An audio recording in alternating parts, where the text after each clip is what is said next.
ஆதியே துணை. ஜீவ சகோதர சகோதரிகள் அனைவருக்கும் எனது அன்பான நமஸ்காரம். நம்முடைய பெருமானவர்கள் நாசிக்கு வெளியே மூச்சோடாத தவமேறுவாம் நமது குலதெய்வம் ஸ்ரீலஸ்ரீ மெய்வுடி சாலை ஆண்டவர்கள் அவர்கள் தங்களது அமுத வர்ஷிப்பின் போது எடுத்தாண்ட பழமையான புராதன சொற்றொடர் பழமொழிகளை நாம் தொடர்ந்து பார்த்து வருகிறோம். அந்த வகையில் இன்று நாம் பார்க்கவிருக்கிற பழமொழி, கழுதை உழவுக்கு ஆகுமா, வண்ணான் பண்ணாடி ஆவானா என்ற இந்த பழமொழியை தான் நாம இன்னைக்கு பார்க்க இருக்கிறோம். இந்த பழமொழியை தணிகமணி பிரானவர்கள் எடுத்து ஆழ்வார்கள் என்று தெய்வம் அவர்கள் நமக்கு குறிப்பிட்டு காட்டுகிறார்கள். திருமஞான குரல்ல பக்கம் 230 பார்ப்போம். பிரயாண காலங்களில் ஆங்காங்கு சந்திக்கும் ஓரிருவரிடத்தில் பிரானவர்கள் சில மெஞ்ஞான வார்த்தைகள் ஆணித்தரமாக பேசுவது உண்டு.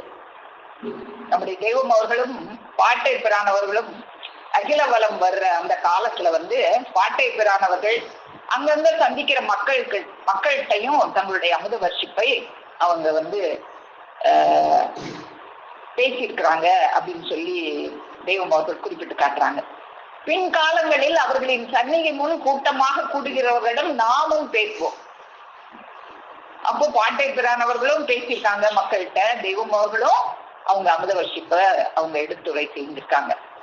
ஓமான ஓமையத்துடன் எழில் கொடுத்து நாம் பேசுவதை கேட்டு அவர்கள் இளநகை பூத்து சந்தோஷம் வருவார்கள்.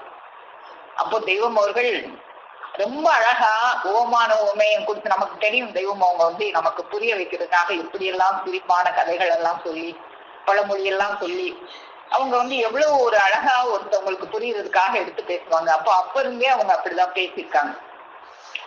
அப்போ ஓமான உமையத்துடன் அவர்கள் எழில் கொடுத்து பேசுவதை கேட்டு பாட்டை பிரானவர்கள் சந்தோஷம் வருவார்களாம். அவ்வாறு கூடி கேட்டவர்கள் ஞான இச்சை வராது எழுந்து செல்வதை பார்த்து, அப்ப அவங்க பேசுறதை கேட்ட உடனே ஞான இச்சை வரணுமே, ஆனா அந்த மக்களுக்கு எல்லாம் வரல, கேட்டுட்டே எந்திரிச்சு போயிருவாங்களாம். அப்படி போகும்போதுதான் தெய்வம் அவர்களுக்கு ரொம்ப கவலையா இருக்குமா, இது கேட்டுமே இது தனக்கு வேணும்னு ஒருத்தருக்குமே உணர்ச்சியில படலையே அப்படின்னு அவங்க கவலை இருக்கும்போதுதான் பாட்டை பிரானவர்கள் இந்த பழமொழியை சொல்லி அவங்கள தேற்றி இருக்கிறாங்க. கழுதை உழவுக்காகுமா, வண்ணான் பண்ணாடி ஆவானா என்று கூறி எம் மனதை தேற்றுவார்கள். அப்போ அகில வளம் வர்ற காலத்துல பாட்டை பிரானவர்களும் இந்த மெஞ்ஞான வார்த்தைகளை ஆணித்தரமாக பேசி இருக்கிறாங்க. நம்முடைய தெய்வம் அவர்களும் ஓமான உமையத்துடன் எழில் கொடுத்து பேசியிருக்கிறாங்க. அப்போ எழில் கொடுத்து பேசி இருந்ததை கேட்டும் இந்த மக்கள் எல்லாம் ஞான இச்சை வராது எழுந்து செல்லும் போது நம்முடைய தெய்வம் அவர்களுக்கு ரொம்ப மன வருத்தமாக இருந்திருக்கு. அப்போ பாட்டை பிரானவர்கள் இந்த பழமொழியை சொல்லி தெய்வம் அவர்களுடைய மனதை தேற்றுறாங்க அப்படிங்கிறத தெய்வம் அவர்கள் எடுத்து காட்டுறத நம்ம பார்ப்போம். இப்போ இந்த பழமொழியின் பொருள் என்ன அப்படின்னு நம்ம பார்க்கும்போது, கழுதை பொதி சுமக்கத்தான் ஆகும், அதை போய் உழவுக்கு உபயோகப்படுத்த முடியுமா அப்படின்னா முடியாது. அதே போல இந்த மனிதர்களிலும், இந்த மனிதர்களை எல்லாம் ஆதி காலத்துல எதை வச்சு சாதிகளாக பிரிச்சாங்க அப்படின்னு நம்ம பார்க்கும்போது, தொழிலை வைத்துத்தான் அவர்களை வேறு வேறு ஜாதிகளாக பிரிச்சிருக்கிறாங்க. அப்படியாக இந்த வண்ணார் ஜாதியை சேர்ந்தவர்கள் ஒரு துணியை வெளுக்கின்ற ஒரு தொழிலை செய்து வந்திருக்கிறார்கள். அப்போ அந்த தொழிலே அவங்களுக்கு பழக்கமாகி போயிருது. அப்போ அந்த தொழில் செய்து கொண்டிருப்பவர்களை கொண்டு போய் இன்னொரு பண்ணாடி ஜாதிக்காரர்கள் செய்கிற தொழிலை அவங்கள செய்ய வைக்க முடியுமா? முடியாது. அவரவர் தொழிலை தான் அவரவர் செய்வாங்க அப்படிங்கிறதாகத்தான் இந்த பழமொழி நமக்கு. கழுதை அது பொதி சுமக்கிற தொழிலைத்தான் செய்யும், அதை கொண்டு போய் உழவுக்கு போட முடியாது. வண்ணான்னா அவன் அந்த துணியை வெளுக்கிற வேலையை தான் செய்வான், அவனை கொண்டு போய் பண்ணாடி ஜாதிக்காரர் செய்யற வேலையை செய்ய வைக்க முடியாது அப்படிங்கிற மாதிரி பாட்டை பிரானவங்க எடுத்து இத சொல்லியிருக்கிறாங்க. அப்போ பாட்டை பிரானவர்கள் இந்த பழமொழி வாயிலாக, அதாவது இந்த மனிதர்களிலும் நரகத்திற்கென்றே ஒரு முத்திரிட்டு விட்ட ஒரு ஜாதியாக மனித இனத்தில் சிலர் வந்து நரகத்துக்கே போவதற்கென்றே சில ஜாதிகள் இருக்கிறது. அதை கொண்டு போய் இந்த பரமபத வாழ்விற்கான ஜாதிகளாக மாற்ற முடியுமா? இதற்கென்று பிறந்த மக்களைத்தான் தேடி நாம வந்து இந்த நெய்யை கொடுக்க முடியும், எல்லாத்தையும் இதை கொடுத்துட முடியாது. இவர்கள் எல்லாம் அதற்கென்று பிறந்தவர்கள் அல்ல, இந்த கழுதைகள் எல்லாம் உழவுக்கு ஆகாது என்று சொல்லித்தான் தெய்வம் அவர்களை தேற்றி இருக்கிறார்கள். ஆக இப்படியாகத்தான் இந்த மனித குலத்தில் 2 ஜாதி இருந்திருக்கிறது. இந்த மனித குலத்தில் 2 ஜாதி இருக்கிறது என்பதை அவை பிராட்டியார் அவர்கள் ஜாதி 2 வேறில்லை அப்படின்னு சொன்னதையும் நம்முடைய பெருமானவர்கள் அதற்குரிய ஒரு விளக்கமாக திருமஞான குரல் திருவாக்கியம் 68 நமக்கு அருள் இருக்கிறத நம்ம பார்ப்போம். ஜாதி 2 வேறில்லை சாற்றுங்கால் நீதி வழுவா நெறிமுறையில் மேதினியில் இட்டார் பெரியோர் இடாதார் இழிகுலத்தோர் பட்டாங்கில் உள்ளபடி. இது வந்து அவை பிராட்டியார் அவர்களுடைய வாக்கு. இந்த உலகத்துல வந்து இதுக்கு என்ன பொருள் சொல்லுவாங்க? ஜாதி வந்து 2 தான் அப்படின்னு அவை பிராட்டியார் சொல்றாங்க. நம்ம வந்து என்னென்னமோ ஜாதி சொல்றோம், எத்தனையோ ஜாதிகளாக இந்த மக்களை பிரிக்கிறோம். ஆனா அவை பிராட்டியார் வந்து ஆண் பெண் அப்படின்னு 2 ஜாதி தான் அப்படின்னு பிரிக்கிறாங்க. அப்படிதான் இந்த உலகத்துல பொருள் சொல்லுவாங்க. ஆனா தெய்வம் அவங்க என்ன சொல்றாங்க? ஏன்னா அதுலயே அவை பிராட்டியார் வந்து இட்டார் பெரியோர் இடாதோர் இழிகுலத்தார், பெரியோர் இழிகுலத்தார்னு 2 ஜாதி தான், அவங்க ஆண் பெண்ணாக பிரிக்கல. அப்போ என்ற அந்த ஔவையாரின் தெய்வ வாக்கை நீங்கள் கேட்டிருப்பீர்கள் அல்லவா? ஆம். அதில் ஜாதி 2 என்று சொன்னது ஈசன் கையில் தாக்கலாகிய பரலோக ஜாதி 1. ஒரு ஜாதி வந்து ஈசன் கையில தாக்கலாகி அந்த பரலோகத்திற்கான ஒரு ஜாதி. இன்னொன்னு நம்ம பார்த்தோமே, இந்த கழுதை உழவுக்கு ஆகுமான்னு, அப்படி கழுதையாகப்பட்ட ஒரு ஜாதி. யமன் கைக்கே போகணும்னு முத்திரித்து விடப்பட்ட ஜாதி.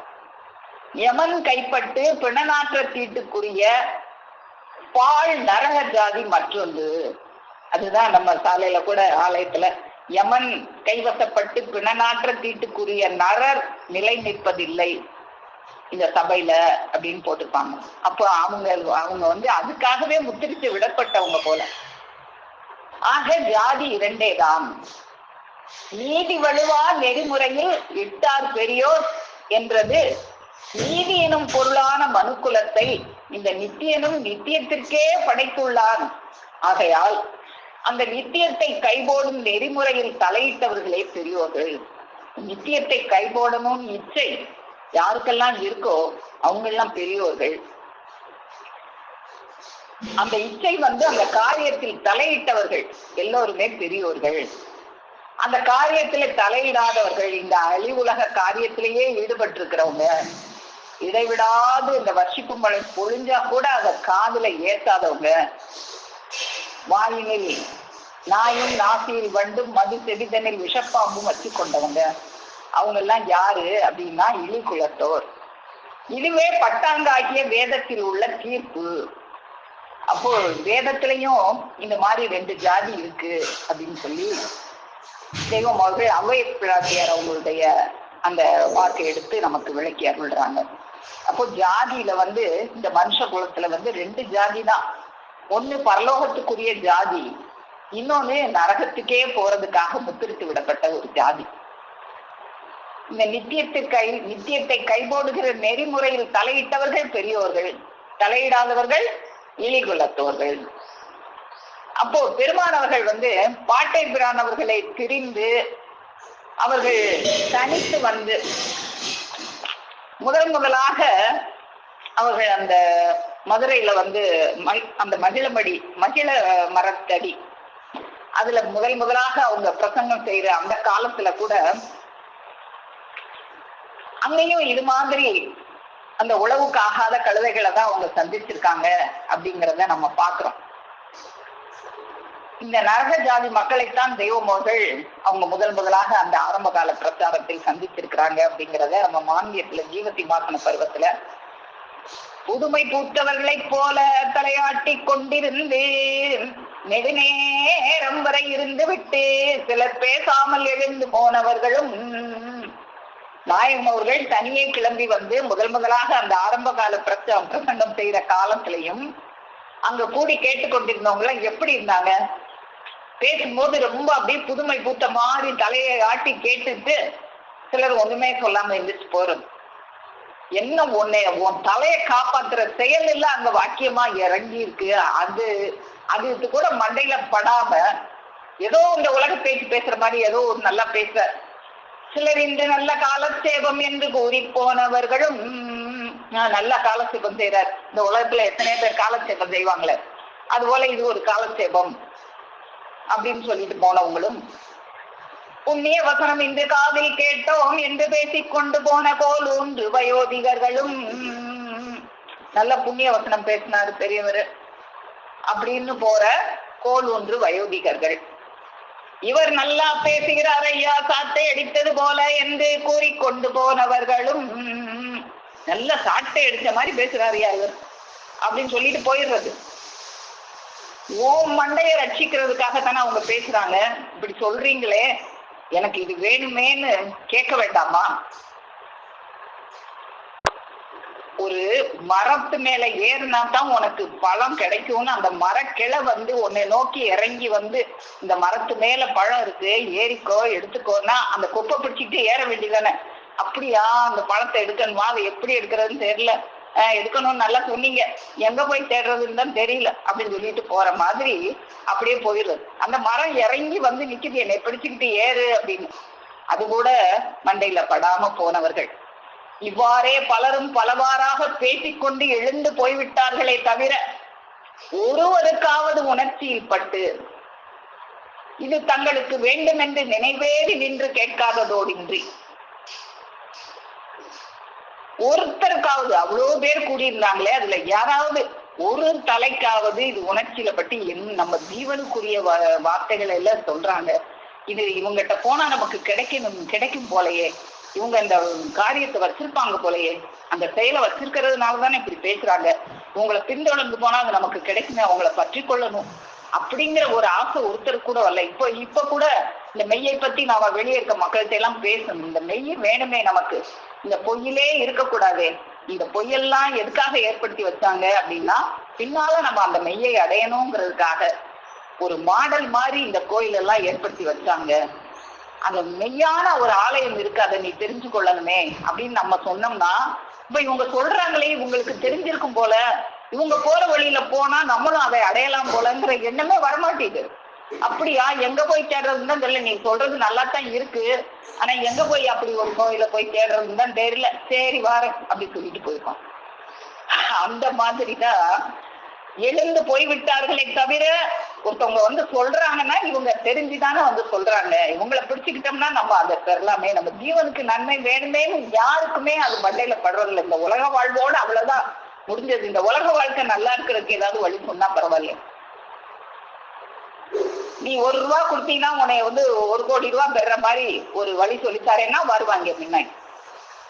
1 ரூபாயை கொடுத்து 1 கோடி ரூபாய் பெறதுக்கு வழி சொல்றான், 1 நிமிஷத்துல உழைக்காம பணக்காரன் ஆயிடலாம் அப்படின்னு சொன்னா அதுக்கு வருவாங்க. ஜீவன், உன்னுடைய ஜீவன் வந்து எக்கோடி காலத்துக்கும் அது நரகத்துல கிடந்து பாடுபட போகுதே, அதை காப்பாத்துறதுக்கு நான் ஒரு வழி சொல்றேன் அப்படின்னு சொன்னா அது யாருக்கும் உணர்ச்சியில படமா. அப்போ இது கழுதைகள் இல்லாம இதெல்லாம் என்ன? அப்போ அவர்கள் முகத்திலே அடையாளம் கூட தோன்றாதது கண்ட நாயகம் அவர்கள் உன் முகத்திலேயாவது இப்படி ஒரு வார்த்தை பேசுறாங்களே, ஆச்சரியமா இருக்கே. தெய்வம் அவங்க வந்து அலைஞ்சி தேடி பாட்டை பிரானவர்கள் ஒரு வார்த்தை தானே சொன்னாங்க. அப்போ ஒரு வார்த்தை சொல்லி அவங்க செஞ்ச அந்த யோக முறைகள் எல்லாம் எடுத்தெறிஞ்சு பேசின உடனே எல்லாரும் சபாஷ்பட்டம் கூறின இதை வந்து ஒரு வார்த்தையில அதுவும் ஆதாரத்தோட எடுத்தெறிஞ்சு சொல்றாங்க அப்படின்னா இவங்க இதற்கு மாற்றமான திருவர் வழியை இவர்கள் கூறுவார்களே, ஆனால் அது நிஜமான ஒரு நிஜ வழிபாட்டுக்குரிய ஒரு விஞ்ஞான மார்க்கமாகத்தான் இருக்க வேண்டும் அப்படின்னு அது நேரமே முடிவெடுத்தாங்களே. அப்படி யாரோட உணர்ச்சியிலையும் பட மாட்டீதே.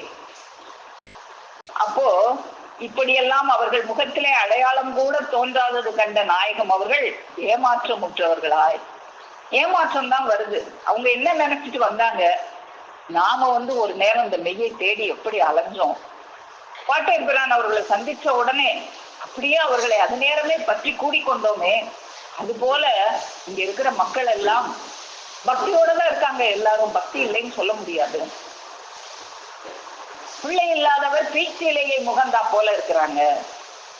அப்படி இருக்கிறவங்களுக்கு பிள்ளையே இல்லாம பீச்சிலேயே மோந்து பார்த்துக்கிட்டு இருக்கேன், அவனுக்கு ஒரு பிள்ளைய கொடுத்தா எவ்வளவு சந்தோஷப்படுவான்.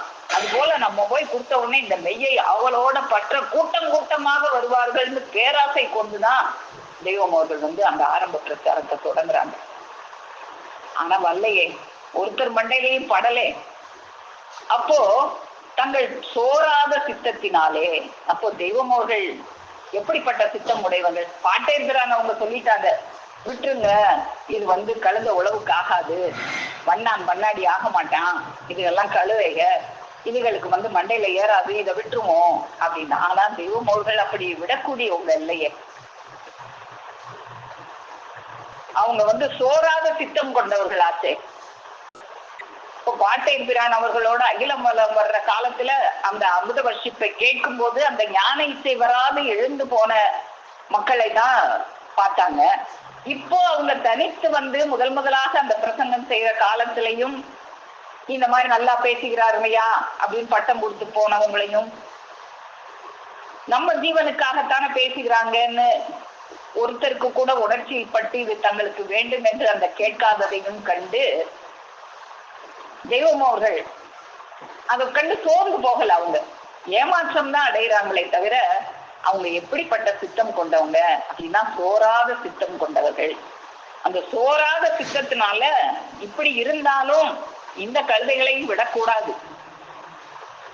இந்த கழுதை உழவுக்காகாத கழுதையா இருந்தாலும் இதையும் உழவுக்காகிற கழுதையா மாத்தம் அப்படின்னு அவங்க நினைச்சு அதை எப்படியெல்லாம் திரும்ப திரும்ப திரும்ப அந்த அமுத வர்ஷிப்பை பொழிஞ்சுக்கிட்டே இருந்தாங்க. அவர்கள் தங்களுடைய சோராத சித்தத்தினாலே அவங்க பாட்டேற்கிறான் அவர்கள் எம்மை வாளுருவி விட்டது அந்த நேரத்தில் இருந்து இதற்கென்றே இந்த உடலை தேய்த்து விடுவது என்று இந்த மெய்ச்செயலுக்காகவே சந்திக்கிற மக்கள் எப்படிப்பட்ட ஒரு கழுத மாதிரி இருந்தாலும் அவங்களையும் இந்த மெய்க்கு ஆக்கணும், அதுக்காகவே இந்த உடலை தேய்ச்சிடுறது, என்னுடைய உயிர் சப்தமாகிய உயிரை முழுமையா இதுக்கே செலவழிச்சாலும் பரவாயில்ல, அந்த மக்களை உய்வித்தே தீர வேண்டும் அப்படின்ற ஒரு கங்கணத்தை ஊட்டி கொண்டு அவர்கள் உறுதி கொண்டவர்கள் அல்லவா. அதனால அவர்கள் இந்த பாலைவனமாக கிடந்த அந்த மக்களை பார்த்தும் இந்த பாலைவனத்திலும் ஒரு இடைவிடாத மழையாக வர்ஷித்துக் கொண்டே இருக்கிறாங்க. அதை விடல அவங்க. இந்த கழுத உழவுக்காக அது வண்ணான் பண்ணாடி ஆக மாட்டான், விட்டுட்டு நம்ம வேற சொல்லிய பார்க்க போவோம்னு அவங்க போகல. இந்த பாலைவனத்திலும் ஓயாது சிவமலை பொழிந்து இவன் இருக்கும் அந்த அவல நிலையை இந்த மனிதனுக்கு சுட்டி காட்டி இந்த நரக ஜாதியாக போக இருந்தவனை அவங்க பரலோக ஜாதிக்குரியவனாக மாற்றுவதற்காக அவங்க எப்படி எல்லாம் பாடுபடுறாங்க அப்படிங்கிற இந்த பாலைவனத்துல இடையிடாது அவங்க அமுத வர்ஷிப்பு பொழியறத பத்தியும் திருமஞான குரல் திருவாக்கியம் 50 நம்ம பார்ப்போம். அருங்கோடை பாலைவனம் கானகத்தில் அகப்பட்டு அடிமை பறந்தோடி பரிதவிக்கும் போது, இந்த செயல் பகுதி ஆதிமை உதயபூரண வேதாந்தத்தை படித்து வரும்போது பிறந்த ஆண்டவர்கள் வாக்கியம். நாம் மனைவி மக்கள் ஆடு மாடு தேசாதிபத்தியம் முதலிய சகல சம்பத்தோடும் எப்பவும் வாழ வேண்டும், அவைகளே பெரிது, நமக்கு வேண்டியது அவைகளே என்ற மூவாசைக்குரிய எண்ணம் விரிந்து படர்ந்து உன்னை அழுத்தி கொண்டிருப்பதும், இந்த எண்ணம் தான் கோடை வெப்பம். மனைவி மக்கள் தேச பத்தியம் ஆடு மாடு இதோட நான் வாழணும் அப்படின்னு நினைக்கிறாரே, அதை தவிர வேற எந்த சிந்தனையும் இல்லையே, இந்த சூழ வாழ்க்கையே நினைக்கிறானே பெருசா, அதுதான் இவனை பிடிச்சுக்கிட்டு இருக்கிற அந்த வெப்பம், கோடை வெப்பம், அருங்கோடை பாலைவனம். இன்னும் அது உன்னை சிவநிலையில் ஒட்ட வைக்கும் சிவநிதி அமுது ஒரு துளி கூட உன் செவிவாயில் விழாதபடி தட்டி விட்டு கொண்டு நிற்பதும். அப்போ இந்த பாலைவனத்துல இடைவிடாத மழையை பொழிய வச்சுக்கிட்டே தான் இருக்காங்க தெய்வம் அவர்கள். அவங்க சோராத சித்தத்தினாலே அவங்க அந்த அருளமுத வசிப்ப இது இது காஞ்ச பாலைவனமா இருந்தாலும் பரவாயில்ல, இடைவிடாம மழை பெஞ்சா கொஞ்சமாவது அந்த காஞ்ச மண்ணு ஈர மண்ணு ஆகட்டுமே அப்படின்னு நினைச்சு இடைவிடாது அந்த மழையை பொழிஞ்சுக்கிட்டே இருந்தாலும் இது அந்த செவி வாயில அந்த வார்த்தை விழாதபடி தட்டி விட்டுக்கிட்டே இருக்குது அந்த வெப்பம். மேற்கொண்டு அவ்வாறான அதோகதி நிலையில் நீ சிக்கிக் கொண்டு இருக்கிறாய் என்பதை துளி கூட உணராதபடி உன்னை அவாந்திர எல்லையில் வைத்துக் கொண்டிருப்பதும், இப்படி ஒரு அவாந்திரமான ஒரு நிலையில நாம இருக்கிறோங்கிற எண்ணமும் கிடையாது. அந்த அழி எண்ணத்தையே அருங்கோடை என்றோம். தப்பி தவறி சிவநிதி ஆகிய மதிச்செல்வம் ஒரு சில துளி அதன்பால் வந்து விழுந்தாலும், தப்பி தவறி அந்த சில துளி காதுல விழுந்தா கூட அது இந்த வெப்பத்தினால ஆவியாகி பறந்து போயிருக்கு. அந்த வார்த்தைகள் உள்ள நுழையணும். ஆண்டவர்களுடைய அந்த வார்த்தையாகி அந்த அருளமுகத்துக்குள்ள நீ நுழைஞ்சாவுல உனக்கு அந்த அருளமுகம் கிடைக்கும். அதை அப்படியே தட்டி விட்டுறது, உனக்கு இருக்கிற வெப்பத்தினால அது ஆவியாக பறந்து விட்டுறது. அங்கு கத்தி இருக்கும் அந்த மூவாசைக்குரிய வெப்பத்தின் நிரந்தர ஆட்சி வலுவால் அதை உறிஞ்சி குடித்து விடுகிற அவ்வளவு கோடை, அப்படியாப்பட்ட கோடையில தான் இந்த மனிதர்கள் எல்லாம் இருக்கிறாங்க. இந்த மூவாசைக்குரிய அந்த வெப்பத்தை மாற்ற திட்டமிட்டு, இப்படி இருந்தாலும் இந்த வெப்பத்தையும் மாற்றணும், இந்த வெப்பத்தையும் மாற்றி இந்த கோடையை அப்படியே ஒரு குளிர்ந்த நிலமாக, இந்த கோடை நிலத்தை பாலைவனத்தை குளிர்ந்த நிலமாக மாற்றணும்னு நினைச்சு எண்ணம் கொண்டு அவங்க சிவமலையை இடைவிடாது வர்ஷித்தாலும், பிளந்து கொண்டு கொட்டினாலும், வானத்தை பிளந்துகிட்டு இடைவிடாம மழை பொழிஞ்சாலும் அழிவுக்கேதுவாகிய தன்னறிவு எண்ணங்களும் செயல்களும் கோடாகோடியாக அங்கு மலிந்து கிடப்பதால் அங்க இந்த மழை பிளந்துகிட்டு கொட்டினாலும் அவன்கிட்ட இருக்கிற அந்த அழி எண்ணங்கள் அதை விட கோடாகோடியாக இருக்கே. அந்த எண்ணங்கள் என்ன செய்து அந்த ஆலவாயனின் திருவருள் திருநீற்று வர்ஷிப்பு அனைத்தையும் பலனற்று போக உண்டுவிட்டு சிவமுலை காணவிடாத வெறுமை நிறைந்திருக்கு. அந்த பொழியிற மழை அவ்வளத்தையும் அப்படியே உறிஞ்சி குடிச்சிருக்கு அந்த கோடை பாலைவன மண். அந்த மணலானது எவ்வளவு வெப்பம் இருந்தாலும், அந்த எவ்வளவு மழை பொழிஞ்சாலும் அந்த வெப்பமானது உறிஞ்சி குடிச்சிட்டு ஒரு சிறு முளை கூட முளைக்க விடல. அதனால அது வெறுமை நிறைந்திருக்கதால் அதை பாலைவனம் என்று கூறி வைத்தோம். அன்றையும் அது காணாத அகம், அதாவது மெய் விளைவு சிறிதும் இல்லாத அகமாய் இருப்பதால் கானகம் என்றும் சொன்னோம். அந்த அகத்துல ஒரு சின்ன முளை கூட விடுறதில்லை, அதனால அது அருங்கோடை கானகமாக இருக்கு. அப்படியாப்பட்ட பாலைவனத்துல தீண்டு கரிய பறந்தோடி பரிதவித்து கொண்டிருந்த அடிமையை, இந்த பாலைவனத்துல பரிதவிச்சுக்கிட்டு இருக்கோன்னு கூட தெரியாம அங்கேயே ஜாலியா திரியுறது. இதுதான் இந்த கோடை பாலைவனத்துல நீ திரியிற அப்படின்னு சொல்லும் போது இதுதான் இன்பம் அப்படின்னு நினைச்சு அதிலே ஆனா ஒரு நாளைக்கு தெரியும் இதெல்லாம் இன்பம் அல்ல, இவ்வளவு நாள் ஏமாந்து போனமேன்னு ஒரு நாளைக்கு நீ உணர்வ. அப்படி தீண்டு கரிய பறந்தோடி பரிதவித்து கொண்டிருந்த அடிமையை, பரிதவிக்கின்றோம் என்று கூட தெரியாத நிலையில் இருந்த உன்னை, வீணே ஏன் இப்படி பரிதவித்து கடைசியில் தீண்டு கரிந்து தொலைய பாடுபட்டு கொண்டிருக்கிறாய் என்று எச்சரித்து நீ இருந்த அவல நிலையை நிரூபித்து காட்டி, எப்படியெல்லாம் சொல்லி நிரூபித்து காட்டுறாங்க. நீ இருக்கிறது நீ இன்பம் நினைக்கிறிய, அது இன்பம் இல்ல. ஒரு கயிற்றுல அருந்து போற கயிற்றுல தொங்கிக்கிட்டு இருக்கிற அந்த கயிறை எலி கத்தரிச்சுக்கிட்டு இருக்கு, மேல இருந்து ஒரு பாம்பு வந்துகிட்டு இருக்கு, கீழே ஒரு பாலும் கிணற்றுக்கு நேரம் தான் அந்த கயிறு தொங்கிக்கிட்டு இருக்கு. அந்த பாலும் கிணற்றுல ஒரு புலி கடுவாய், எமனும் கடுவாய் வாய் குழம்புக்கிட்டு நிக்குது, எப்படா விழுதான் திங்கலாம்னு. அந்த நேரத்துல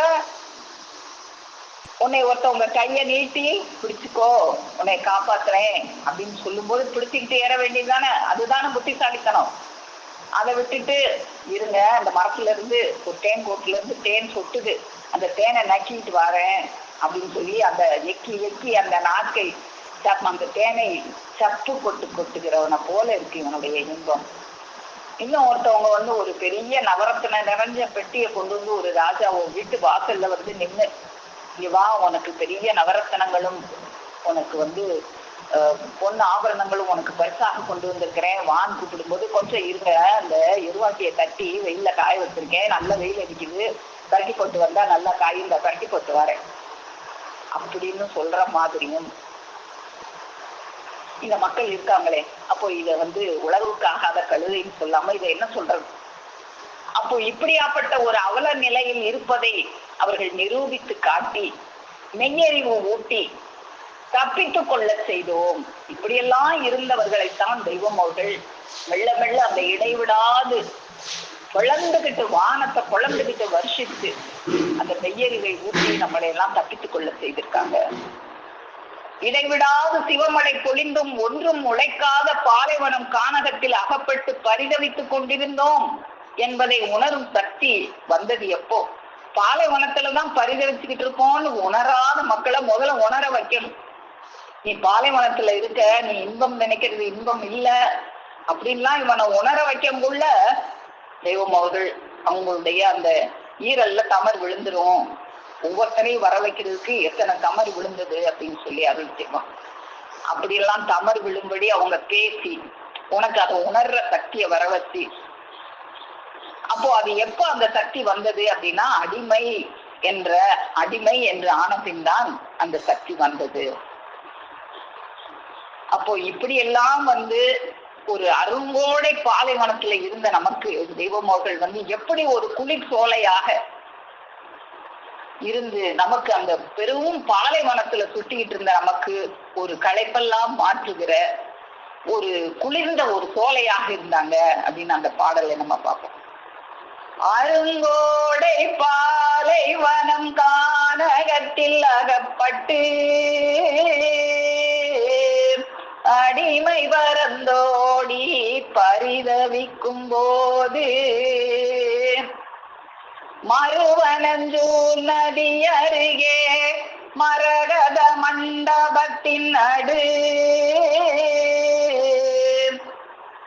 வளங்கலவை நிழலாடும் பீடத்தேற்றி நறுமலரின் இளங்காற்று நனைய உடல் உளம் குளிர நறும்பனி நீர் இறைப்ப செழுந்தென்றல் வீச அருஞ்சுவையும் இளநீரும் நளவாக துணவீந்து அருங்களை திங்ககற்றிய மக்கமைந்த வாழ்வே.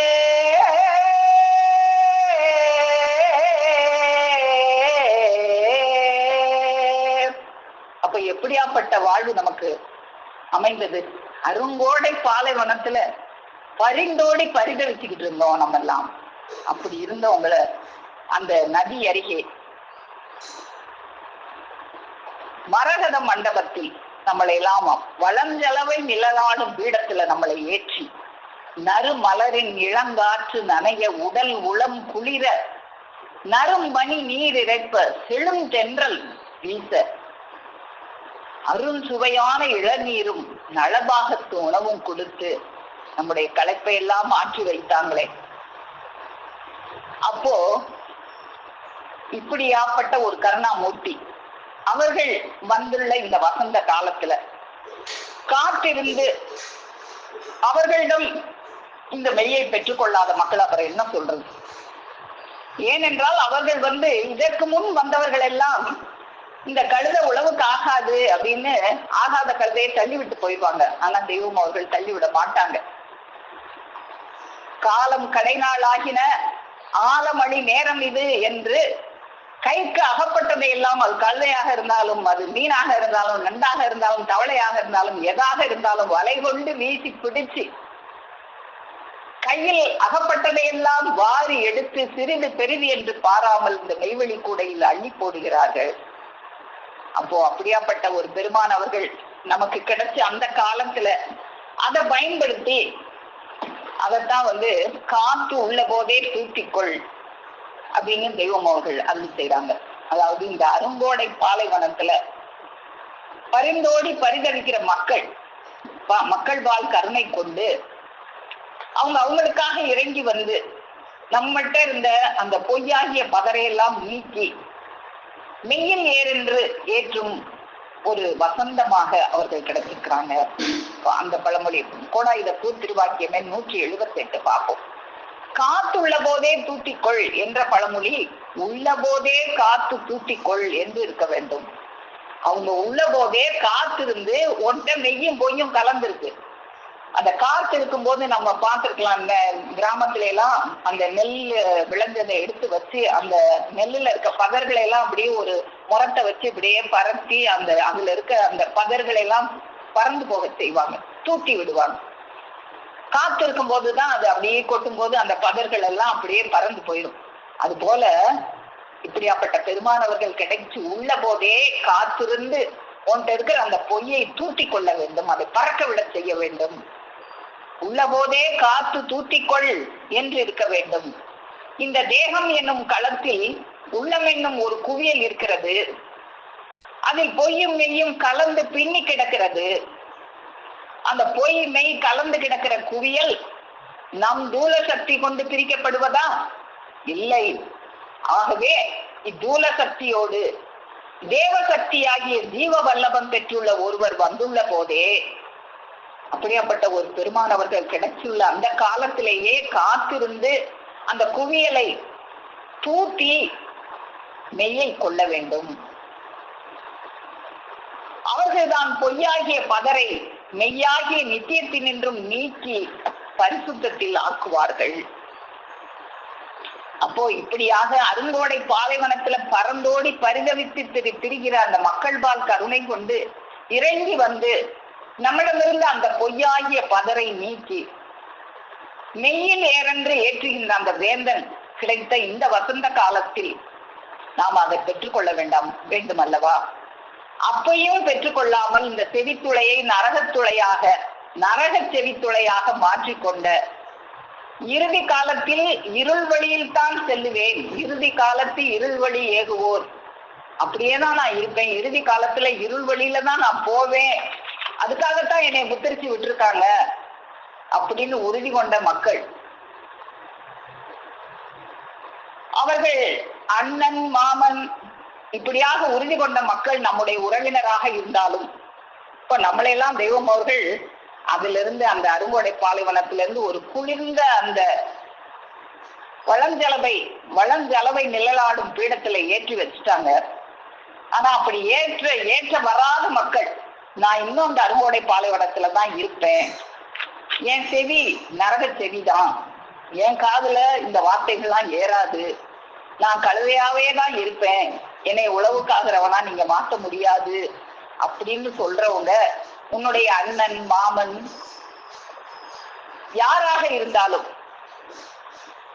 அது கழுதைகளே, அது உழவுக்காகாத கழுதைகளே, நரகத்திற்கென்றே பிறந்த அந்த கழுதைகளிடம் நீ உறவு வைத்து கொண்டால் அது உன்னையும் இழுத்து கொண்டு போய் தள்ளிடும். அதனால அந்த உறவு வேண்டாம் அப்படின்னு தெய்வம் அவர்கள் நமக்கு எடுத்து சொல்றாங்க. அந்த அண்ணன் கழுதை மாமன் கழுதை யாராக இருந்தாலும் அந்த கழுதையாகவே இருப்பேன். கழுதையாக ஆரம்பத்துல இருந்தா பரவாயில்ல, ஒருத்தவங்க இந்த கழுதைய நான் உழவுக்காகிற ஒரு இந்த கழுதைய குதிரையா மாற்ற முடியுமா, நான் மாத்துறேன் அப்படின்னு சொல்றாங்களே, அப்படி சொல்லும் போது செவி கொடுக்காதவட்ட நீ உறவு வச்சுக்கிறாத அப்படின்னு தெய்வம் அவர்கள் நம்மளை எச்சரிக்கிறாங்க. அது கூட இதை திருவாக்கியம் 14 நம்ம பார்ப்போம். ஊர்வனம் பறவை இனத்தை என்னவென்று நினைக்கும். இப்போ எத்தனை இனம் இருக்கு, 4 வகை யோனி 7 வகை தோற்றம். இந்த 7 வகை தோற்றத்துல ஒரு தோற்றத்துக்கும் இன்னொரு தோற்றத்துக்கும் எவ்வளவு வித்தியாசம் இருக்கு. அவ்வளவு வித்தியாசம் இந்த மெயில் ஆனவனுக்கும் ஆகாதவனுக்கும் இருக்கு அப்படின்னு நமக்கு எடுத்து சொல்றாங்க. ஊர்வனம் ஒரு தோற்றம், பறவை இனம் வேற ஒரு தோற்றம். இந்த ஊர்வனம் பறவை இனத்தை என்னவென்று நினைக்கும், பறவை இனம் ஊர்வனத்தை என்னவென்று நினைக்கும், வேறு வேறு இனம் என்று நினைக்கும். அது வேற இனம், நம்ம வேற இனம், அது ரெண்டும் ஒன்னா இருக்குமா? ஒரு பறவை எல்லாம் பாத்தீங்கன்னா கூட்டமா பறவைகளா உட்கார்ந்துருக்கும். ஒரு பறவையும் ஒரு ஊர்வன ஜாதியும் ஒன்னா போய் இருக்குமான்னா இருக்காது. அதே போல மனித இனத்தை சேர்ந்தவர், மனித இனத்தை தேவர்கள் என்னவென்று நினைக்க வேண்டும். நம்மளெல்லாம் தேவர்களாக ஆக்கி வச்சிருக்காங்களே, இந்த மனித இனத்துல இன்னும் நான் நரப்பிறப்பிலேதான் கிடந்து உழலுவேன் அப்படிங்கிறவங்கள நாம என்னவென்று மாற்றுறதுதான் முயற்சி பண்றோம். மாற்றவே முடியாதுன்னு அஞ்சுராணி காதுல வச்சு உட்கார்ந்து இருக்கிறவனை என்னவென்று சொல்லுவது? உங்களுக்கு ஏன் இந்த தோற்ற வித்தியாசத்தின் உணர்ச்சி ஏற்படுவதில்லை? 4 வகை யோனி 7 வகை தோற்றம் என்று சும்மாவா எடுத்து வைத்தார்கள்? உன்னை ஏற்றி வைத்திருக்கும் பரிசுத்த தேவநிலையின் உன்னதத்தை உனக்கு நாம் அறிவிக்கவே அது எடுத்து வைக்கப்பட்டது. அப்போ ஒரு தோற்றத்துக்கு இன்னொரு தோற்றத்துக்கும் எவ்வளவு வித்தியாசம் இருக்கு. நரங்கிற தோற்றத்துல இருந்து தேவன்கிற தோற்றத்துல ஏற்றி வச்சிருக்கிறாங்களே, அந்த பெருமிதத்துல அந்த உன்னதத்துல நீ இருக்கணும். அந்த கீழ் ஜாதியான அந்த புழு மாதிரி இருக்கிற அந்த ஊர்வனத்தோட அந்த கழுதையோட உனக்கு என்ன தொடர்பு? உன்னை ஏற்றி வைத்திருக்கும் பரிசுத்த தேவநிலையின் உன்னதத்தை உனக்கு நாம் அறிவிக்கவே அது எடுத்து வைக்க பெற்றது. ஆனால் நீ அதை அறவே மறந்து அண்ணன் கழுதை, மாமன் கழுதை, சித்தப்பன் கழுதை என்றெல்லாம் பழைய நரப்பிறப்பு புழுதியிலேயே சுரண்டு உறவாடுகிறாயே. அது அண்ணனா இருந்தாலும் மாமனா இருந்தாலும் சித்தப்பனா இருந்தாலும் அது கழுதைதான். அந்த மெய்க்காக அதை கழுதைதான். உன் தோற்றம் தேவனாக மாறியும் பழைய அவலப்பிறப்பின் பிடியை நீ ஏன் விடவில்லை? நீ அந்த அவலப்பிறப்புலதான் இருந்த, இன்னைக்கு தேவன் ஆயிட்டே. அந்த பழைய பிடியை விட்டுற வேண்டியதானே. ஒரு பிடியை விட்டா பிறகுதானே இன்னொரு பிடியை பிடிக்க முடியும். அந்த பிடியிலேயே இன்னும் கை வச்சுக்கிட்டு இருந்தீங்கன்னா இந்த பிடிக்கு நீ வர முடியாது. அப்போ அந்த பிடியை நீ ஏன் இன்னும் விடல? அப்படி விடலைன்னா நீ முழுமையாக இந்த மெய்யை பற்றி கொண்டவனாக ஆக முடியாதுன்னு நமக்கு விளக்கி அருள்றாங்க. நரன் என்ற தோற்றத்தில் இருந்து அமரன் என்ற தோற்றத்தில் மெய்யாகவே உன்னை நாம் ஏற்றி வைத்துள்ளோம். இதுல சந்தேகமா நம்மள தேவன் ஆக்கிட்டாங்களா இல்லையா அப்படின்னு? மெய்யாகவே உன்னை நாம் என்னைக்கு நாம் அவங்கள கையேந்தி அவங்களுடைய அந்த அமுத வர்ஷிப்பை நம்ம செவிக்குள்ள பூட்டிட்டோமோ அன்னைக்கே அவங்க நம்மள தேவனாக ஆக்கி வச்சுட்டாங்களே. ஆகவே இனியாவது நீ அமரன் என்ற சத்திய உணர்வில் சதா இருக்க வேண்டும். அப்படி இல்லாவிட்டால் இறுதியில் உன் கதி என்னவோ? இறுதி காலத்து இருள்வழி ஏகுவோர்னு ஒரு தனியா ஒரு ஜாதி இருக்கு. அந்த ஜாதியோட கலந்து நீயும் இருள்வழியில போக போறியா? அந்த இறுதி காலத்து கதியை நினைச்சு நாம இப்ப எப்படி வாழணும் அப்படிங்கிறத நமக்கு அறிவுறுத்துறாங்க. உன் கைகொள்ளாத பெரிய முதல் ஒன்றை நாம் தந்திருக்க அதை நீ ஒரு விரல் நுனியில் தொட்டு பார்த்து விட்டு போவதாகவே முடியும் என்றார். பெரிய முதல்ல நம்மளுக்கு கொடுத்துட்டாங்களே, அதை எடுத்து நாம எப்படியெல்லாம் அனுபவிக்கணும்? அவங்க கொடுத்த அந்த முதல்ல லேச விரலால் அப்படி தொட்டு பார்த்துறதா? அதை தினமும் அதை நினைச்சு அதை அனுபவிக்கணுமே நம்ம. உனக்கு ஏன் இந்த மட்டமான புத்தி வருது தெரியுமா? இத்தேவ பிறப்பை பெறுவதற்கு எம்மை போல் நீ உடல் பொருள் ஆகிய அனைத்தையும் தத்தம் செய்து பெறவில்லை. அப்போ இது நம்மளை கஷ்டப்படுத்தி நம்மளுக்கு இதை கொடுத்திருந்தாங்கன்னா இதோட அருமை நமக்கு தெரியும். ஒரு பாடும் படாம நம்ம தலைக்கு அதை ஈஸியா எடுத்து கொடுத்ததுனால நமக்கு அதோட பெருமை தெரியல. பெறுவதற்கு முன்னும் நீ கஷ்டப்படல, பெற்ற பிறகும் நீ அப்படி செய்யவில்லை. அந்த பாடுபட்டு பெற்றிருந்தால் உனக்கும் நீ பெற்றது வேறு புதிய பரிசுத்த பிறவி என்ற எண்ணம் நிச்சயமாக வந்திருக்கும். ஏமாற்று பருவராட்டால் எதுவும் வரவே வராது. சத்திய ஒட்டுதலால் தான் இந்த மெய் வந்து கிட்டும். யமன் எல்லையில் நீ எப்போதும் நின்று கொண்டிருக்கிறாய் என்பது ஏன் உன் நினைவில் இருப்பதில்லை? உன் நினைவை மரண பய சவுக்கு கொண்டு மாறி மாறி அடித்தால் தான் அது தான் பெற்றுள்ள தேவ பிறப்பாகிய மறுபிறப்பு உணர்வில் நிலையாக ஒட்டி நிற்கும். அப்போ இந்த மரண பய சவுக்க கொண்டு தினம் அடிக்கணும். சாவு வருது, அதுக்கு தயார்படுத்திக்கோ. அது சாவாக போறியா, அதை வாழ்வாக மாற்ற போறியா? அது உன் கையில இருக்கு நமக்கு தினம் சொல்லிக்கிட்டே இருக்கணும். எம் மானத்தை காக்கவும் நாம் ஏற்றுக்கொண்டுள்ள பெருஞ்செயலின் விஸ்தரிப்புக்காகவும் எம் பிள்ளை என்ற முகத்தாட்சி நேற்றுக்காகவும் ஒருவரையும் எமவாதையில் அகப்படாமல் எம் ஓங்கிய தவ வல்லமையினால் ரட்சித்து வருகிறோம். அப்படி இல்லாமல் இவன் யோகியதையாலா அந்த பரிசுத்த எல்லைக்கு போக முடிந்தது. நம்ம ஏதாவது ஒரு தவம் செஞ்சு இந்த பரிசுத்த எல்லைக்கு போறதுக்காக நாம என்னமாவது பாடுபட்டோமா? ஏதாவது தவம் செஞ்சோமா? என்ன செஞ்சோம்? நம்ம யோகியதையால இது நடக்கல. அவங்க போட்ட பிச்சைனால அப்பான்னு கையேந்தணும். அப்பான்னு சொல்லிட்டா அப்பாவோட சொத்தெல்லாம் பிள்ளைக்கு தானே தருவாங்க. அப்படி நமக்கு தர்றாங்க. அதற்கு பாடுபடாமலேயே அந்த உன்னதத்திற்கு ஆக்க பெறுகிறீர்கள் என்ற எண்ணமாவது உங்கள் நினைவில் மாறாமல் அந்த எண்ணமாவது நான் ஒரு பாடும் படலையே அப்பா, அப்பான்னு சொன்னதுக்காக எனக்கு இவ்வளவும் தருவீங்களே அப்பா, அப்படின்னாவது நீ தினமும் நினைக்கணும். ஏனெனில் மன்னிப்பு வாசல் அடைக்கும் காலம் அதி சமீபத்தில் வந்துவிட்டது. மன்னிப்பு வாசல் அடைக்கிற காலம் வந்துருச்சு, அதுக்குள்ள நீ அவங்கள சேர்ந்துரு. அந்த மன்னிப்பு வாசல் அடைச்சிட்டா அதுக்கப்புறம் இதுவும் கிடைக்காம போயிடும்.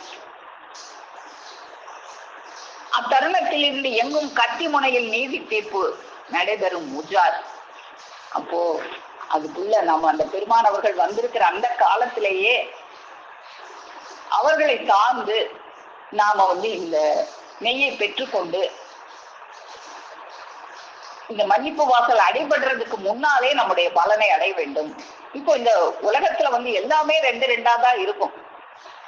அப்போ நம்முடைய அழி செயலால நரகத்துக்கு போற அந்த குறுக்கு வழியையும் நம்ம தேர்ந்தெடுக்கலாம், அல்லது மேலோர்கள் கைவசப்பட்டு அந்த சொர்க்கபதிக்கு ஆளாகும் அந்த ஜீவ பிரயாணம், அந்த நித்திய வாழ்வு வரம்பெறும், அதையும் நாம பெறலாம். எது வேணும் அப்படிங்கிறது நம்ம கையில தான் இருக்கு. ரெண்டுமே இருக்கு, உனக்கு எது வேணும் நீயே எடுத்துக்கோ அப்படின்னு தெய்வம் அவர்கள் சொல்றதை நம்ம பார்ப்போம். நன்னீதி பொழுதீனை நடத்தி தன் அறிவீனில் நெடுந்தூய தாவேணுமா. இந்த நன்னீதி பொழுது உனக்காக இனாமாக கொடுத்திருக்காங்களே 100 ஆண்டுகள், இத ஒன்னறிவில தன்னறிவிலே நீ சாய்ந்து நெடுந்துயர் தாவுக்கு ஆளாக போறியா, அல்லது நாதன் பொற்றுணை தேடி வேதாந்த வழிபற்றி நெடுஞ்சாவா வரம் வேண்டுமா. அல்லது ஒரு நாதன் பொற்றுணை இடைவிடாது வர்ஷிக்கிறாங்களே, வர்ஷிக்கும் போது அது உன்னுடைய செவித்துளைக்குள்ள புகுத்தி அந்த நெடுஞ்சாவா வரம் வேணுமா. எது வேணும்? ரெண்டும் உன் கையில தான் இருக்கு.